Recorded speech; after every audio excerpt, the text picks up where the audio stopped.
landed on a team over the weekend after reports that the Saints tried an all-out blitz to try a sign-and-trade deal to get the defensive end. The Titans ended up landing the three-time Pro Bowler with a one-year deal worth up to $15 million. So, Shannon, how big of a break was it for Brady and the Bucs that Clowney did not end up in New Orleans? Well, Skip, I thought they caught a big break. The NFL put the kibosh on this because basically what they were trying to do, they were trying to trade a second-round pick for cap space.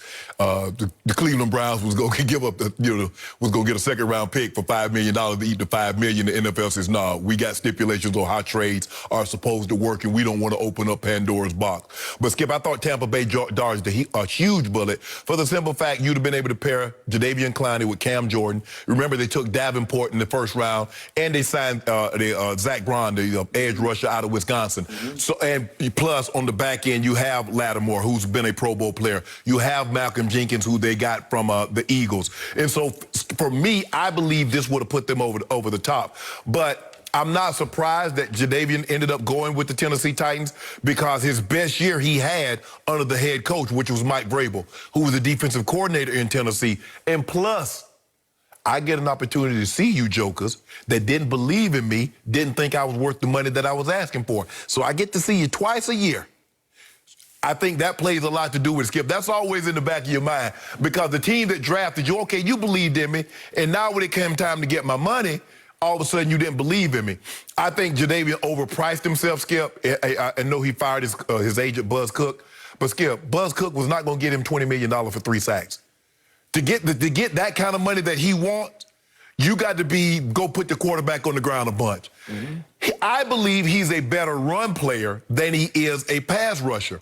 But run players, they don't make $20 million per year, Skip. You give them guys premium dollars. You give the pass rushers premium dollars. But I thought Tampa dodged a huge bullet because to pair him with Cam Jordan and Davenport and Braun with that back end, that could have been problematic for Tom Brady. But kudos for the Titans for getting this deal done.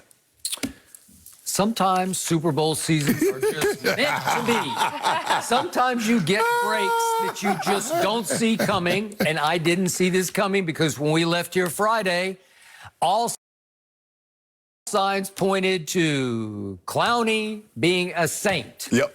And they tried. They didn't have enough cap space to give him the money he wanted. Tennessee had more cap space. So the way I understood it is they wanted Cleveland to give him his signing bonus. Right. To sign him. Right. And then the salary would be intact and trade the salary for a second-round pick and maybe another player. Correct. Okay?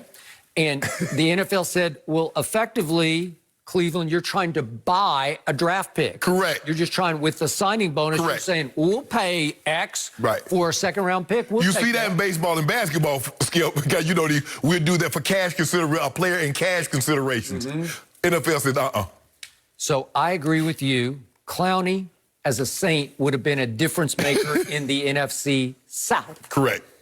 Now, he has gone to the AFC South, and it was not a good move. It was a great move by Vrabel and company, and obviously Vrabel was his position coach, Clowney's position coach in Houston when he had his best year. So they have a connection. So... Wasn't he the DC also? Yeah, but I mean, he coached he coached him first. Yes. So I think they're pretty close. Yes, and I think Clowney loves him and wants to play for him. Well, especially, Skip, if the money he wants, well, maybe I can get back in a defense I'm familiar with. He understands how to use me. I had 9.5. I was an all-pro. So maybe that would definitely help get the money that he wants, Skip. But to talk about, well, I'm going to reset the market, not with 3 sacks.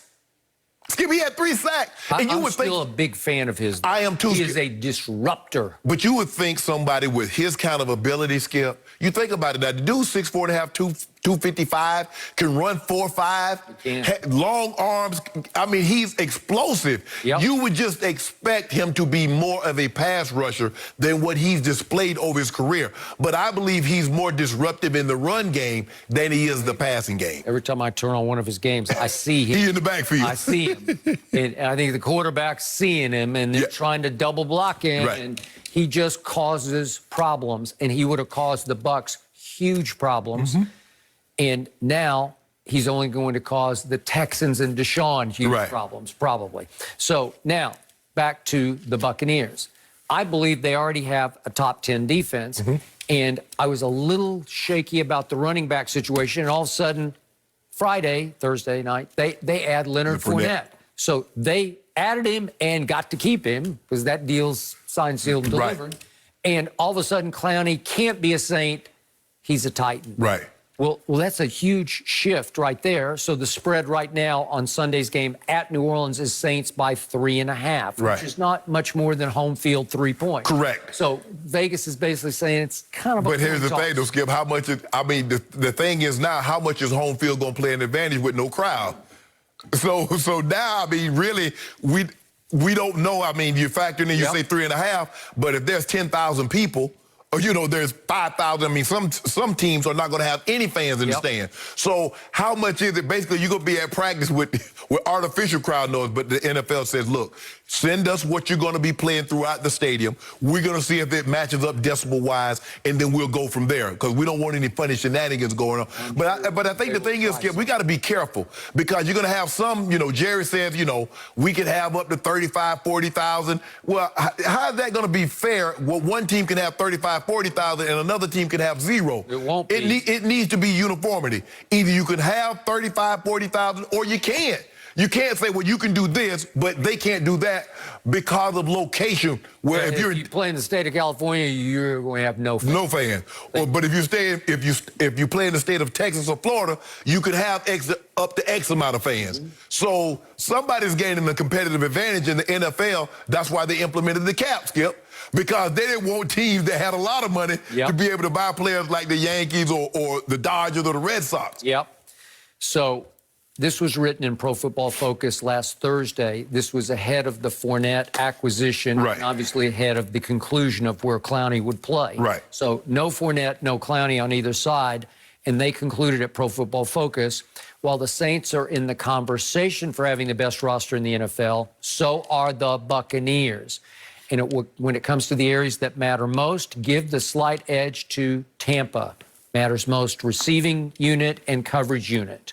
So they're saying now I the disagree with that. Buccaneers, who went 7-9 last year, have a little better roster than the Saints do. I disagree with that. I disagree with that. I don't think they have the advantage in the receiving game. I love Mike Evans. I love Godwin. But Mike Thomas and Emmanuel Sanders and Jerry Cook, they're right there. You ever heard of this guy Gronkowski? Do you remember him? But Skip, now he's been away for a year now. We're gonna have to see. He's reunited with his soulmate. Yeah, but we'll find out early on. I'm not gonna get too high with one game. I'm not gonna get too low with one game. I'm gonna see how it plays out because taking off for a year, that's a long time. That's a long time. O.J. Howard runs 4.5 at like 270. But here's the thing, though, Skip. For some reason, he's been in the doghouse. Okay, well, I think he just exited. Okay. And a little Scotty Miller. Oh, geez. Scotty Miller got a little Amendola element going on, but they've split him out because he can fly. He might be lining up at wide receiver, getting deep. He's going to be in the slot, Skip. He's going to be in the slot. Watch. Brady loves throwing to the slot. That's why Edelman and Amendola and Wes Welker and those guys, he loves the slot because he's not really pushing the ball down the field. Stop this notion that, oh, he's throwing the ball, he's bombs over back. No, he's not. I cannot wait. I can't either. Sunday on Fox. Oh, finally. Yes. I just am so happy that the week is now. We're here. Looking forward to it. And we've had some incredible games in the bubble. LeBron actually had some interesting comments post-game that we should probably talk about next. No mercy, no mercy.